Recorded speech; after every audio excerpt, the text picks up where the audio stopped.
बिहार और उत्तर प्रदेश SIR के बल पे अब चुनाव जीते हैं। बोले कोई टोका नहीं आपको कोई टोका नहीं। आप जो है सुन लीजिए, इस बार सुन लीजिए नवीन भाई सुनिए एक बात।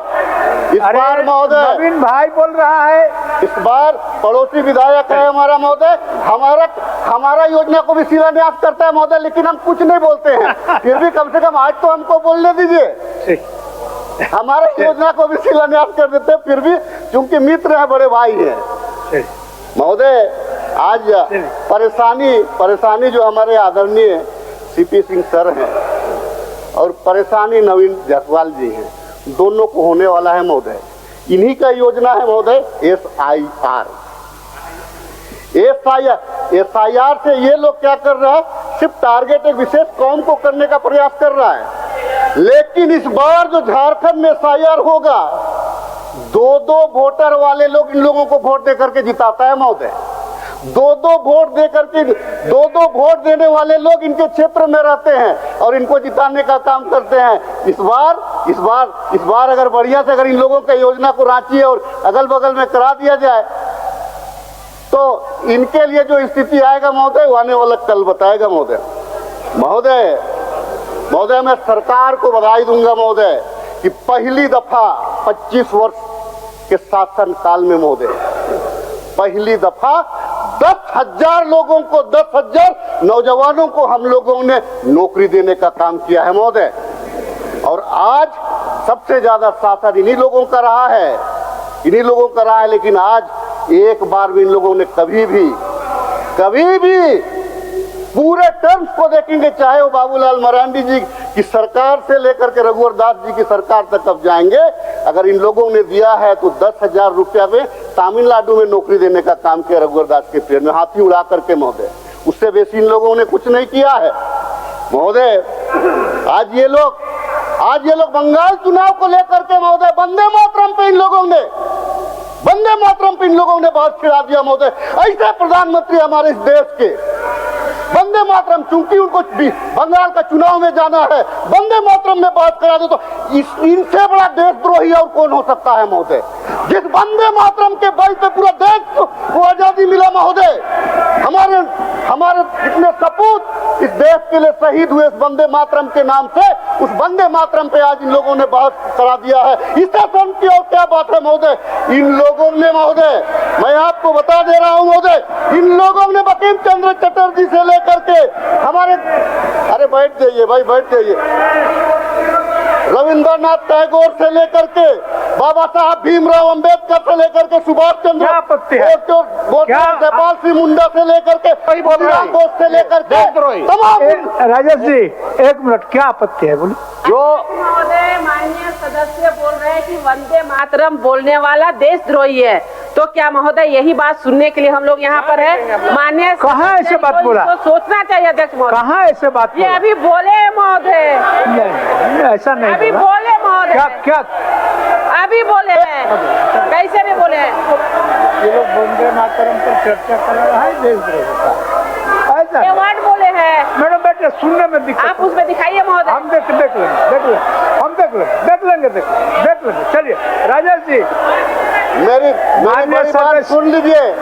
मान्य सदस्य, सबके लिए शब्दों का जो संभार है उसको संभल के बोलना ही बेहतर होता है। जो आपत्तिजनक है उसको नहीं बोलना चाहिए। आप बोलिए, उसी बात को बोलिए, लेकिन सम्मानजनक शब्दों का इस्तेमाल करके ही क्योंकि देश को आजाद कराने में ना जाने कितने हमारे शहीदों ने अपनी शहादत दी महोदय, और इस वंदे मातरम के नाम से महोदय अपनी शहादत दी। आज देश में क्या हो रहा है महोदय, संसद में क्या चल रहा है महोदय, किस पे बात हो रही है महोदय? सिर्फ चुनाव जीतने के लिए, चुनाव में यहाँ पे धांधली करने के लिए आज वंदे मातरम जैसे जो पवित्र चीज को ये लोग बदनाम करने का काम कर रहे हैं महोदय। आज के तारीख में इन लोगों इनके जो जिनके नक्शे कदम पे ये लोग चले थे और आज यहाँ तक शीर्ष तक पहुंचे हैं, एक भी संघ का आदमी, एक भी बीजेपी का जो आदमी को बता दीजिए जो देश की आजादी में वंदे मातरम का गीत गाया होगा। एक भी आदमी बता दीजिए महोदय, या एक भी शहादत बता दीजिए महोदय। आज ये लोग नेहरू इंदिरा जी को गाली देने वाले लोग आज देश की उन शहादत को आज चुनौती दे रहे हैं महोदय। इसको देश कभी बर्दाश्त नहीं करेगा महोदय। आने वाले दिनों में ये बंगाल चुनाव का ख्वाब देख रहे हैं, वहां बता दे रहे हैं महोदय, इनका कोई दाल गलने वाला नहीं है महोदय। आने वाले दिनों में महोदय, आने वाले दिनों में, अच्छा कोई बात नहीं, आप तो नहीं आएंगे दादा।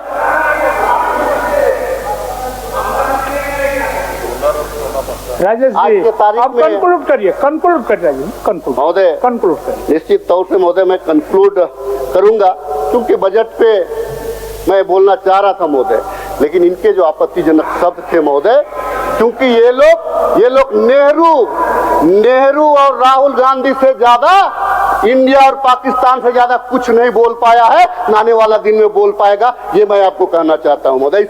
इसीलिए चूंकि ये लोग हमारे नेता को, हमारे स्वर्गीय प्रधानमंत्री को अगर इस तरह का शब्द का प्रयोग करेगा तो देश कभी बर्दाश्त नहीं करेगा महोदय। आने वाले दिनों में महोदय मैं कहना चाहता हूं महोदय, आज के तारीख में बजट में बहुत कुछ है, बजट में बहुत कुछ सरकार ने करने का प्रयास किया है। मैं सरकार को कुछ सुझाव भी अपना रखना चाह रहा था महोदय कि फसल बीमा हेतु राशि का एक स्पेशल उपलब्ध कराया जाए महोदय। मेरा वो अपना, क्योंकि जो कुछ देर में पढ़ने का जो अवसर मिला उसके आधार से मैं कहना चाहता हूं महोदय, राज्य के विकास की धुरी महोदय, वो जो है सड़कें होती है महोदय। ये जो पुराना जो हमारा पैकेजिंग व्यवस्था था महोदय, पैकेज में जो हम काम कराते थे, वो अच्छी योजना थी। मुझे लगता है कि अगर उस व्यवस्था को फिर से अगर उसको सुचारू रूप से चलाए तो मुझे लगता है कि हर माननीय सदस्य को इसका लाभ मिलेगा महोदय। आने वाले दिनों में मैं माननीय मुख्यमंत्री जी से भी मिला था महोदय, और उन्होंने गंभीरता पूर्वक 2013 और 2016 जेट पास उम्मीदवारों के लिए एक चिंता जाहिर किया है महोदय कि जो योग्य अभ्यर्थी हैं उनकी भी नियुक्ति जल्द हो, इसके लिए उन्होंने चिंता जाहिर किया है महोदय। मैं हमारे जो है माइनॉरिटी स्कूल के जो 134 के लिए जो पद जो है महोदय, मैं आग्रह करना चाहूंगा कि उन 134 विद्यालयों के पदों को भरते हुए एक स्थायी स्वीकृति का उपबंध कराने का सरकार प्रयास करे महोदय। वो इसीलिए महोदय कि जो हमारे जो आज इस राज्य का जो शिक्षा व्यवस्था है महोदय, मिशनरियों पे टिका हुआ है महोदय। इसीलिए कि जितने भी बेहतर संस्थाएं हैं वो आज के तारीख में हमको इस राज्य को मिशनरी संस्थाएं देने का काम कर रही है, और आज के तारीख में कुछ कौज लगा करके महोदय हमारे बच्चों का भविष्य को हम नहीं खराब करना चाहते। मैं इसलिए शब्द का प्रयोग कर रहा हूँ कि जो फादर और सिस्टर होते हैं महोदय, उनको उच्च शिक्षा ग्रहण करने के लिए कम से कम 40 से 45 वर्ष का आयु लग जाता है, और उसके बाद वो फिर स्कूल में पढ़ाना लिखाना शुरू करते हैं। बिहार के टाइम से ही महोदय 1968 में जो कानून नियमन जो बना था महोदय, कानून जो बना था उसी को हमको यथावत अगर हम लागू कर देंगे तो उनके लिए एक बड़ा राहत होगा महोदय।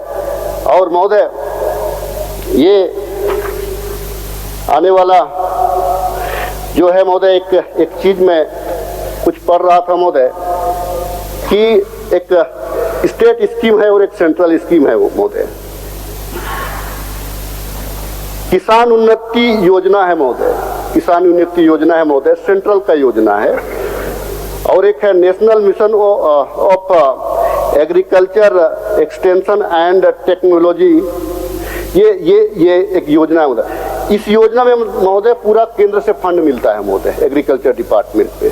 तो ये केंद्र से हमको फंड मिल रहा है कि नहीं मिल रहा है महोदय, इसको विभागीय स्तर से भी एक बार पता करने का जरूरत है महोदय, ताकि हमारे जो झारखंड के जो है किसान महोदय लाभान्वित हो सके और अपनी बातों को समाप्त। सरकार का उत्तर महोदय मैं अपनी बातों को कंक्लूड कर रहा हूँ, केवल अपनी एक बात को कहना चाह रहा हूँ महोदय, जो है महोदय कि ये तालाब निर्माण जो है महोदय, तालाब हम निर्माण करा रहे हैं, जो जनजातीय ग्रामों के लिए एक स्वरोजगार को एक उत्तम माध्यम है महोदय। इसको भी मॉनिटरिंग किया जाए और इसमें भी और थोड़ा पैसा को बढ़ाया जाए। मैं ये आग्रह करना चाहता हूँ। सरकार का उत्तर। मैं सरकार ने बेहतर सरकार का उत्तर। सरकार ने बेहतर। आपको दूसरे दिन बुलवाएंगे, दूसरे दिन बुलवाएंगे, आपको दूसरे दिन बुलवाएंगे। फिर आप आज छोड़ दीजिए सर। अब सरकार का उत्तर हम पुकार दिए, सरकार का उत्तर पुकार दिए। अब आपको बोलने से फिर सत्ता पक्ष के भी मान्य सदस्य को बोलना पड़ेगा। आप सूचना के आधार पर दे दीजिए, सूचना का आप सूचना के आधार पर उस विषय को दे दीजिए, ग्रहण कर लेंगे। चलिए सरकार का, चलिए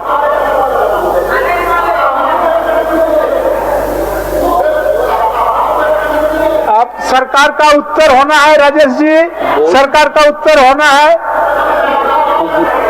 सरकार का उत्तर होना है। राजेश जी। अध्यक्ष महोदय, हाँ, बोलने दे दीजिए। नहीं, अध्यक्ष महोदय, माननीय अध्यक्ष महोदय, एक मिनट, उनको बोलने देने से एक प्रॉब्लम क्रिएट होगा, फिर हमको रोटेशन करना पड़ेगा, फिर रोटेशन करना पड़ेगा। तो दो सदस्यों को हर दल से बुलवाए और फिर 3 को बुलवाएंगे मैडम, तो फिर हमको दूसरे को बोलना पड़ेगा, नहीं तो फिर उधर से लांछन आएगा। इसलिए आपसे मेरा आग्रह है कि आप उसको लिखित सूचना के आधार पर दे दीजिए, आसन को, आसन पहुंचा देगा, या आप भी सूचना के आधार पर दे सकते हैं। चलिए राजेश, उसको लाइन दो ना भाई, क्या बोल रहा है बुझिएगा, उसको लाइन दीजिए ना राजेश को। कोई शायरी है? नहीं सर, तो शायरी नहीं है सर। मैं सरकार चूंकि इतना अच्छा काम कर रही है सर, और सर ने अच्छा अवसर दिया है सर ने अच्छा अवसर दिया है। केवल सर सूचना के माध्यम से एक मैसेज आपको भिजवा रहा हूँ सर। आपको मैसेज ये था सर कि एक लड़का है नितेश तिर्की, सीजीएल में हमारी अच्छी बहाली हुई है सर, लेकिन एक लड़का है सर जिसका पेपर 1 की उत्तर कुंजी को 3 बार संशोधित किया गया, 2 बार उसको पास दिखाया और बीच में उसको फेल दिखाया। उसका जो है उत्तर को जो फाइनल रिजल्ट आ रहा था महोदय, तो उस टाइम में मानवीय त्रुटि की वजह से हो सकता है कि उसको प्रकाशन से पूर्व उसको वहां पे जोड़ा नहीं गया, जिसके वजह क्योंकि वो पास है महोदय, उसको निराशा। तो मैं इसका एक सूचना आपको भिजवा दे रहा हूँ महोदय।